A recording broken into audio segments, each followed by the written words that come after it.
welcome to my channel, The Healing Heart. I'm Calgan, you're you, and let's go through this together. And tonight I've got a story sent in by one of the viewers about a situation that it's quite unusual. It's a little bit long, but because my channel's only new, I'm more than happy to help out here. And it's quite an unusual situation. Maybe not so uncommon, but definitely took me a little bit by surprise. So let's go through this and see what we can do. Hi Calgan, I watched your video, Harmful Platitudes. It was clear and helpful. Keep it up. I'll be watching more of them. I think your videos will help many people going through breakups. Well, thanks for the kind words. I do hope that it's helping. As I've said in a few of my videos, I'm still not really over my breakup, so it's helping me to put them up as well. But again, thanks for the kind words. Thanks for tuning in. Okay, you say it started about 5 years ago. Okay, so 5 years is a long time. I met this woman on Facebook through a mutual friend. From the get-go, she chased me. Okay, well that's always a good sign. I wasn't attracted to her at all in the beginning. Okay. And when she told me she was married and had 2 daughters, that turned me off even more. Well, that's understandable. If she's married and she's chasing you, that's the first red flag, I guess. She kept sending me messages on Facebook and texts, sending me pics of her and asking for pics of me and engaging in conversation. She drew me in and I sent her a pic and talked to her on camera. Okay. She was 35 back then, 40 now. I'm 55. Okay, so you're 55 and she's now 40 years old. I wonder how long she's been married for, because it's definitely a sign of someone that's not happy in their marriage, that's for sure. Unless it's an open marriage, but even those are sort of quite rare. It then became a regular habit for us to text daily, okay? I wasn't seeing anyone else at the time, so I figured, why not? Let me talk to this woman who is extremely interested in me. Okay, well, I think you're getting a little bit sucked into the whirlpool there, being that she's married, and you're recognizing that there's something lacking in your life that this situation is bringing to you. I still didn't see her anything other than a friend, especially since she's married. Okay, sure. Still, you're entertaining her advances, which is dangerous territory. Her husband works in another country and comes to visit her and the kids for a few days every few months. Well, that sort of situation's not really going to be good for any marriage, really. Time apart is good, but every few months, it's not a good way to nurture a relationship, that's for sure. So basically, she lives without him most of the time, yes. Okay, and they were married for about 6 years when I first met her. Okay, so 6 years married, but he's now away a lot. But still, this is not really the best actions for her to be sort of carrying out. She lives over there, and I've been living over there and working over there for the last 10 years.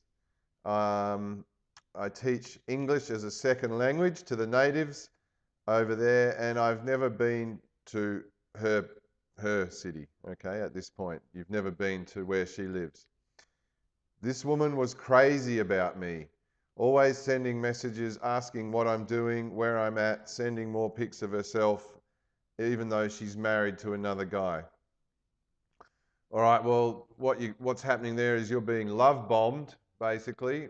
And even though she's married, which you've recognized a couple of times now, so that's good. I can see that you know, that does bother you a little bit, so that's good. But sending pics of herself, asking what you're doing. You're being love bombed there for sure.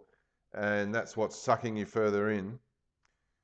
Like I said, I wasn't really attracted to her. In fact, I felt a certain pity and sympathy for her because I sensed she was lonely. Yes, well, she's definitely lonely in some sense, missing romantic touch or a validation from someone or feeling wanted by someone perhaps.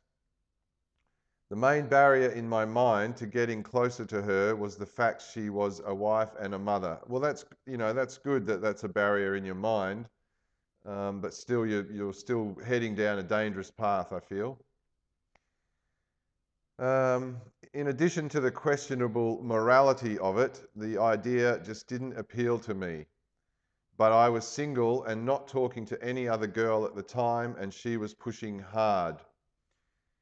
Sounds like you were aware of the situation and also aware of how you're feeling about it. But again, getting sucked in maybe by something that's missing in your life that she's feeding into, even if that's fantasy, which, at this stage, it pretty much is a fantasy. Eventually, she broke down my resistance. One thing led to another until our messages started getting very sexual and explicit. I started to become attracted to her and feel close to her. Okay, so her love bombing is definitely having an effect on you, even though you have mentioned a couple of times that you're aware of the situation, that she's married. Um, Personally, it's hard to not go down that path. I'm not judging you at all. A lot of people will be watching this and going, oh my God, what are you doing? She's married. But you didn't come to my channel to be judged, and I don't judge you for that. Although, at this stage, you should have probably cut it off before it got to where it is now, even. You say we were full-fledged in sexting one another to the point where she was having orgasms. Okay, well, that's now tapping into your sexual power. You're starting to get some sort of sexual power over this woman now. Several times she said she wished that I was in her city and dating her. She said she would meet me at a hotel room for sex. Well, look, again, it's terrible actions on her behalf. If she's not happy in her marriage, really, she should either discuss that with her husband and perhaps try and work it out, or end it instead of doing this. This is going to not end well for anyone. I asked her what her husband would say if he found out, and she said that he would divorce her for sure. So I asked her, why is she doing it then? And she said that I made her do it. Okay, you made her do it. I said, that's ridiculous because I can't make you do anything that you don't want to do. Well, that's true. And by the story so far, it's almost like she was the one that was pushing and pushing and pushing. So I can't see how you're the one that made her do it to begin with, although you have carried it on. You then asked if her husband was cheating on her, or maybe he was sexually neglecting her, and that's why she was behaving this way. She said she couldn't talk about that. It's a good question, though, because my educated guess is that's exactly what's going on. He's either cheating on her or emotionally neglecting her. But again, this still doesn't justify her actions at all. So anyway, you go on to say, this close relationship via text and Facebook messages continued for 2 years. And she kept saying she wished that I was there with her. Wow, 2 years is a long time for this to be going on.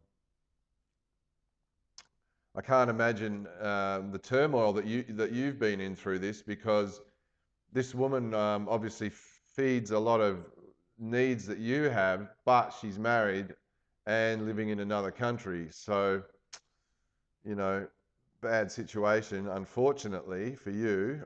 Also, I'll say a bit more about this a bit later, but if this is the way she deals with her issues in her marriage, um, there's every chance that's how she deals with it in whatever relationship she gets into, including one with you. So you should bear that in mind. Slowly, I sensed she wasn't communicating as much. Her texts started becoming less frequent. And at that point, I started to become the clingy one. All right, well, this is what's known as the push-pull effect. And when you sense her pulling away, then you start to push a bit more, perhaps starting to panic a little bit more. That shows that you have actually now become attached to her or the fantasy of her, and the situation. After a while, I decided I'd had enough and reminded myself that she's legally not mine and that continuing this relationship would lead nowhere as long as she's married. That's totally correct. Through my experience in this field, working in this field, and hearing about affairs. Personally, I've never had an affair because I don't have the time and energy to be, or the morality to have an affair, to do that sort of thing. But from everything I've seen and from people I've known who have been in that situation, it never ends well. It never lasts forever, and it never ends well either. But again, you decided to cut it out and tried to push through to the logical side rather than the emotional side. I think that's what's going on here. There's a push-pull actually going on between your emotions and your logical side. I told myself that I was torturing myself by continuing to interact with her when she seemed to be drifting away. And anyway, I was always uneasy about the whole thing. Right. So perhaps at that stage, that could have been your exit out of there, but you've already now become attached. So I ended it. I stopped contacting her and blocked her on Facebook. Okay, good. She sent a text asking why I had blocked her, and I responded that I just needed time away from social media and I had deactivated my account. She didn't say anything after that, but I'm pretty sure she was upset. Well, that's too bad, to be honest. I wanted to go no contact, so I erased all our messages on my phone and decided to try and forget about her and move on with my life. Okay, good. Well, at that point, that's the best thing that you could have done. Again, I'm surprised that it's been going on for 2 years, but at this point, this could be your exit strategy. But then you say, after about 9 months of silence, during which I hardly thought about her, I found myself missing her one day. Yeah, 9 months, that's a long time, and that's the way our brains work. Everything that we've ever experienced is always in there, it's imprinted in there, and it can come up. I'm wondering if something triggered that for you to be suddenly missing her one day after 9 months. Something unresolved, perhaps. So I decided to shoot her a message on WhatsApp and ask how she was doing. Oh dear. She responded politely, but it was like a completely different person. None of the warmth and enthusiasm of before. Cold, brief, not very interested. It kind of shocked me, so I let it drop and stopped talking to her.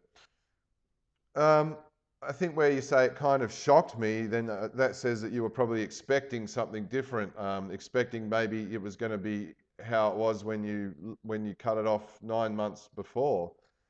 It's not really that shocking. 9 months is a long time, and people do move on with their lives, unfortunately.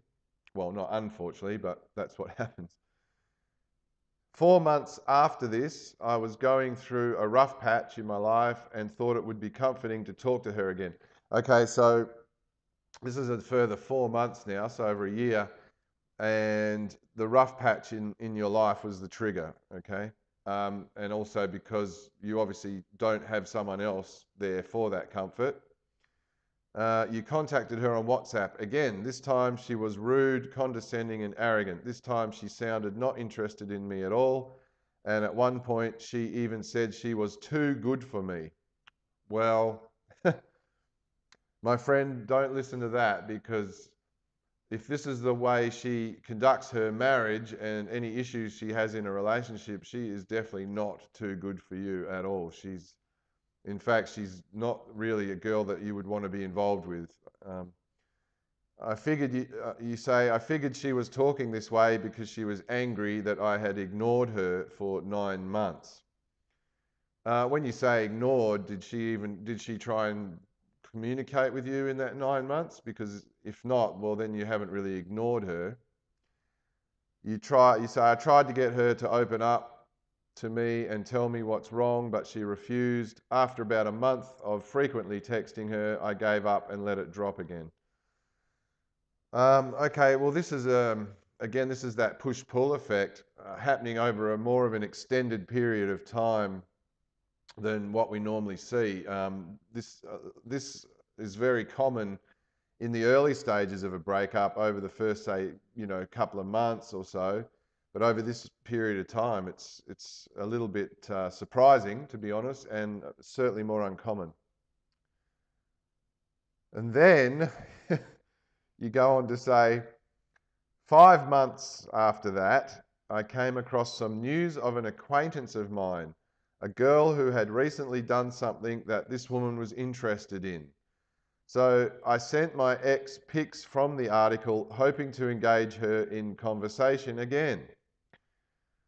Well, first of all, where you say I sent my ex, I don't really know if she's your ex, because you weren't ever really in a relationship with her.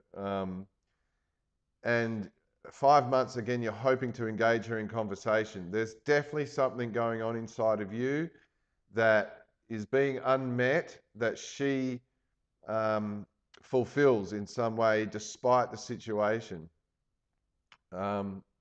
I'm not going to sit here and say, you shouldn't have done that or you shouldn't have done that, because I understand that it's difficult and what's done is done anyway. So, in fact, when you did contact her again, you were probably saying that to yourself, that you shouldn't be doing it. You then say, we messaged each other back and forth for about a month, but she was still very brief and cold and resistant to opening up to me.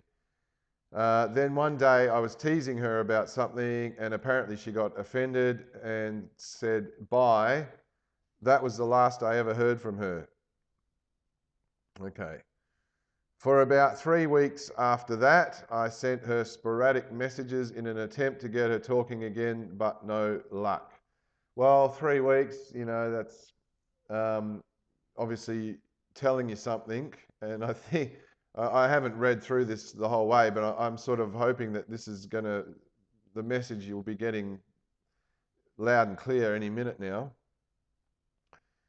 You go on to say, I was sad, but I was also angry. How could she dump me like that? It was very rude of her. Well, this is another showing of the sort of person she is. I mean, she's cheating on her husband and risking her family, by even doing this. And who else is she doing this with? Is it just you? Or is it, 2 or 3 or however many other guys she's doing it to? I went into a mini depression after that. Okay, so that's being the rejection, and also, again, tapping into something that's going on deeper in you. It's been a year now since she stopped talking to me, and I haven't attempted any more contact. Good. Not a day has gone by when I haven't thought of her, but I managed to put her at the back of my mind and get on with my life. Okay, well, good. And I think the fact that you're still thinking about her every day, again, is because you haven't found someone else to fill that void. Okay?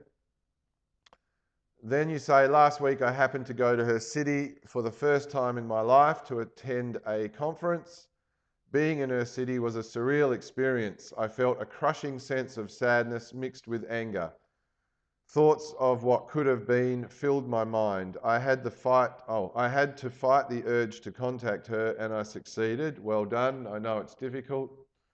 That shows emotional strength. Good on you. Kudos. I'm back home now, but she's all I can think of. And that's why I'm writing to you now. Okay. Well, obviously going to the city was a big trigger.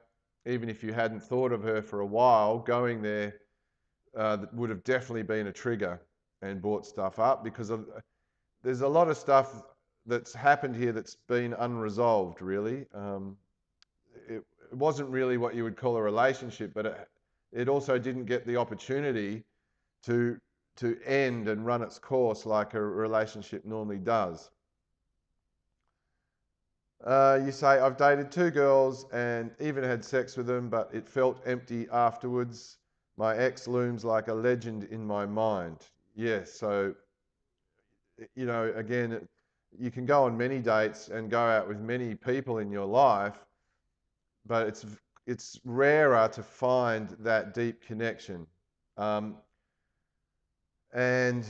that, just on a personal note again, that's why I'm having such a hard time with going through what I'm going through, because the connection I had with my wife was far beyond anything I've had with anyone else. Okay, and I've been in many relationships, so I understand that. But good on you for dating, and obviously you want to keep doing that if you can.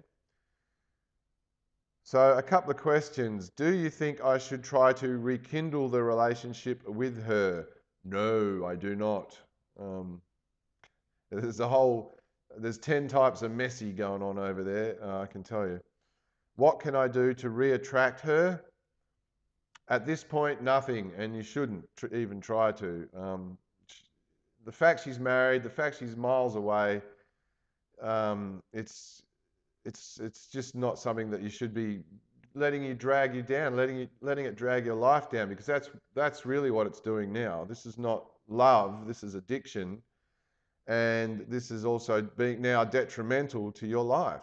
You know, when you meet someone and the connection's there and the relationship starts to ensue, it should be fun and light and making you feel really, really good, not anxious and down and rejected.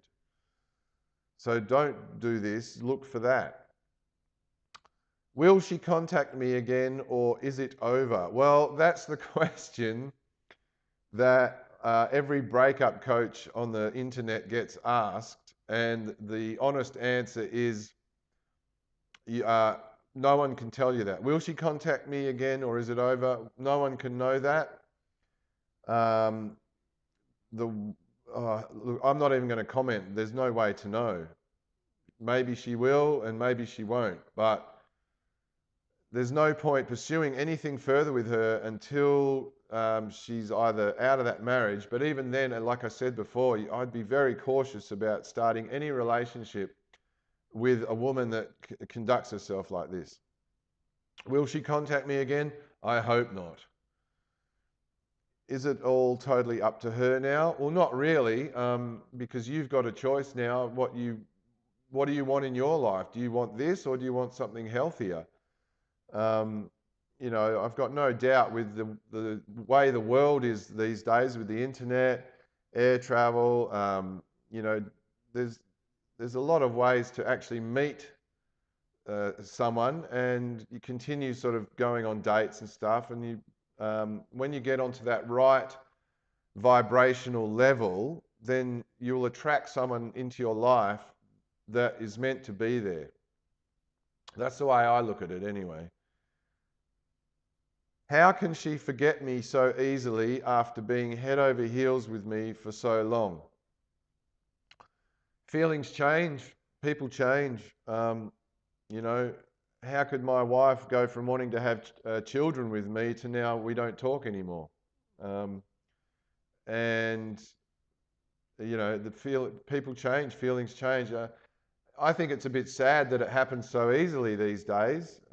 It seems to happen all the time, really. If a relationship is really not productive, or there's abuse or divorce, cheating going on, like in this case, then the relationship probably should end. But, you know, when someone sort of goes, I just don't know how I feel anymore, I feel that people discard relationships a bit too easily these days. The thought of never hearing from her again fills me with sorrow and dread. I have trouble falling asleep and I often get nightmares. Okay, well, I'll say a bit more about that below. You say, I think it's also crazy. When this started, I wasn't attracted to her one bit, and I even felt sorry for her. The fact that she was married made me put her off limits. In the beginning, I even felt annoyed with her constant messages and sense of desperation, but slowly she succeeded in winning my heart and the power has shifted completely to her. All right, so this is a big lesson in psychology for you because, and emotional psychology as well, because that paragraph basically says, in the beginning, you logically knew that she was married and you weren't attracted to her. And then by her actions and the love bombing, which I mentioned before, has somehow tapped into something inside you that's not being fulfilled. And let me just say this, a lot of people will say you need to be happy by yourself and you need to be happy with yourself before you get into a relationship. I don't particularly agree with that fully because, humans are social animals and we really crave that closeness and that romantic, relationship. And I know for me personally, I've always been more fulfilled, more productive, and even happier when I've been in love and been in a relationship. I think it's more a case of, a lot of the time we're forced to cope with being alone, but I don't necessarily believe that you have to be 100% happy and fulfilled within yourself before you get into a relationship. And actually, in most cases, that's probably not the case anyway. Most people, if they were 100% happy by themselves and all of that, probably wouldn't go into a relationship. Another question from you, was this all just a challenge for her and now that she knows that she's got me, she's no longer interested? Could be the case. You don't know really what's going on. Maybe her husband found out. Maybe they're trying to work it out. Maybe they're trying to go through the divorce proceedings. Maybe it was a challenge for her. I'm just glad that you didn't end up going there and sleeping with her. That probably would have dug it in even worse. Question is, why does a married woman do this kind of stuff anyway? Well, basically she's bored, she's not getting the attention not getting the attention that she's needing, and it's a showing of her character. And also when you say, why does a married woman do this kind of stuff? Men do it as well, okay? It's a showing of that person's character, and it's not very good actually. If this is how they deal with the issues in their relationship, it just doesn't show very high character.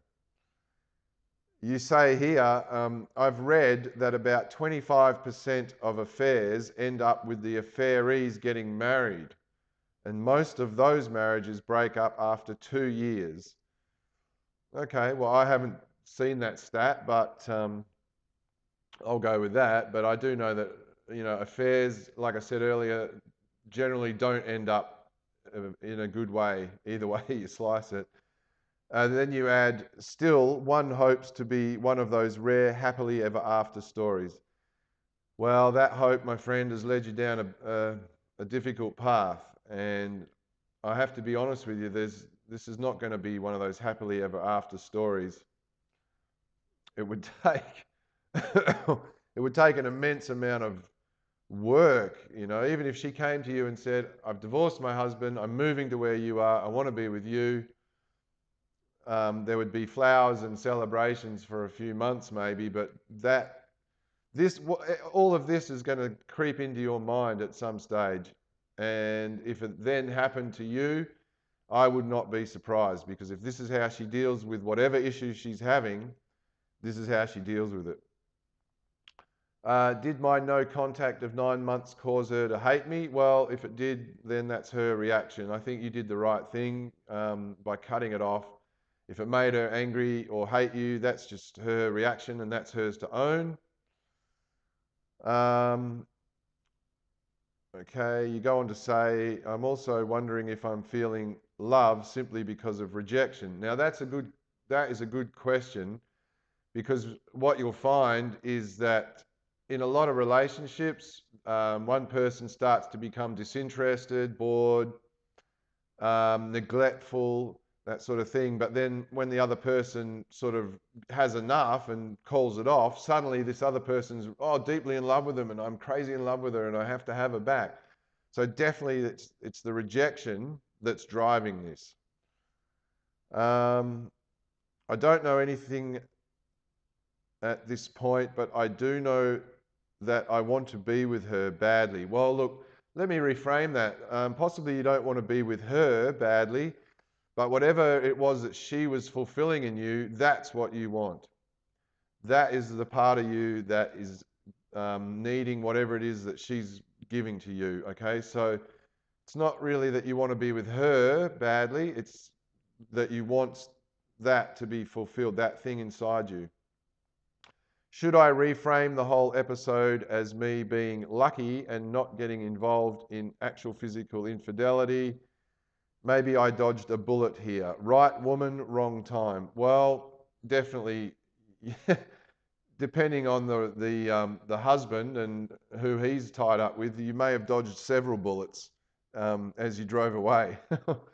But even then, right woman, wrong time. Look, wrong time definitely, but even wrong woman again. You know, there's plenty of women out there that will not do this type of thing. Even when they have issues in the relationship, they'll try to work it out first and then either end the relationship. Don't necessarily have to go and have affairs. So she's not the right woman at all. Thanks for reading this incredibly long message. I've never written this much outside of a university context, LOL. Any feedback you have will be helpful. Okay, so this video went on for a bit longer than normal, but it was a long and very intriguing story, I have to say. I answered most of your questions as we went along, but I'll just add this, okay? We all have things inside us that certain people tap into emotionally. Things that go right back to our childhood, needs that aren't being met, that sort of thing. And then we meet someone that reminds us possibly of those times, and we connect with them deeper on that level. And some relationships don't go that deep, and then some go deeper than a US submarine. And it sounds to me like that's what's happened here, and it's a very unfortunate situation. Despite this situation, this woman really did tap into some of your core things that you've got going on down there, and it would be worth either talking to someone about that, trying to do some inner work, look at what is not being met. We all do want love, obviously, but when you're sort of desperate to get it, especially from someone in this situation, that's not true organic love. That's tapping more into desperation and addiction. And because you don't have that in your life right now, this woman, yeah, and because you don't have that at the moment in your life, if you had a loving partner that you were in love with, you know, you wouldn't be in this situation. But because you don't have that, this woman has become the placeholder, if you like, for that. Okay, she's sort of like the last point of what it is you're trying to find. Perhaps you had it going back before that, but because she's the last instance of it, she's now become the placeholder for that, if that makes sense. You've tried over this immense amount of time, you tried a few times to reopen it, so I would not advise doing that any further. Even if you got to a point where you weren't being emotionally affected, I just still would not even go near it. There's 3 billion women on the planet now. A few million of those are going to have to be single and available and a bit more emotionally healthy. So you are going to have to heal from this. It's definitely done damage, I can see. It's tapped into something that perhaps you hadn't looked at before. Your feelings are definitely coming out of rejection. And it's not about her in particular, it's about rejection, it's about abandonment. I've got another video up here called Obsessing Over Your Ex, which I recommend that you go and watch, based on the work of Alan Robage, and I would watch some of his videos as well. If you want to, you and I will talk a bit further about this, because I can help you go deeper. What I've found in my years of counselling is that people do come to that point where they want to look at stuff, or a situation like this forces them into a position where they have to look deeper inside. But I understand it's not easy, and it's definitely, you sort of need to have a bit of support as you go on that journey. But that's definitely what's going on with this situation. All right. So look, I hope that helps. At the moment, just try to put this aside. Have another look at one of my videos called Thought Stopping as well. Try to refocus now. Try to look at this as just a period in your life where this happened. I would say probably in a couple of years, hopefully, let's say 2 years to 5 years, you'll probably look back and just be amazed that you even went into this situation. Again, I'm not judging you, because I know it's difficult. You got sucked in, and the stuff that's inside us is very, very deep and difficult to deal with. So I hope that helps. Thanks for sending me a story. If anyone else is in this situation, please feel to write me. I've got some other resources in the notes below. But until that, in the meantime, please take care of yourself and your health and your heart.